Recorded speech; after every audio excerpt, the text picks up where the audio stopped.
네, 여당이 부동산 정책을 조정하는 걸로 볼 수 있는 방안을 앞다퉈 내놓고 있습니다.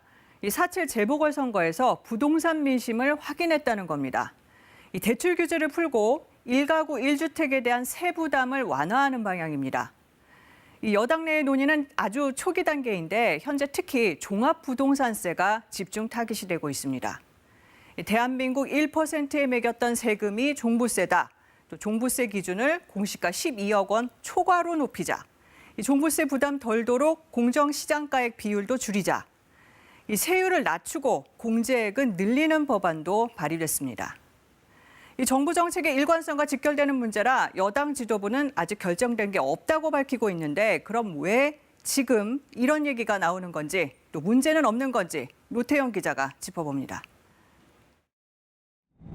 노무현 정부 때 도입된 종부세는 2009년 현재 기준으로 정비됐습니다. 1세대 1주택당 9억 원이란 기준이 만들어진 것도 이때입니다. 민주당이 종부세 완화를 꺼내며 든 이유는 과거의 9억 원 기준이 현실에 안 맞는다는 겁니다. 10년, 11년 전에 설정된 거라 제가 보건대는 거기에 대해서는 검토의 여지가 있지 않느냐는 의견을 많이 들었습니다. 그래서 이제 짚어보고 있다는 말씀을 제가 드리고요. 2009년 당시 종부세 적용 대상 가구는 0.6%, 문재인 정부 출범 첫 해에도 종부세 적용 대상은 0.7%였다가 부동산 가격 상승에 공시가격 현실화 같은 요인이 겹치면서 올해는 대상이 전체의 3.7%까지 늘었습니다. 5년 만에 6배 가까이 늘어난 겁니다.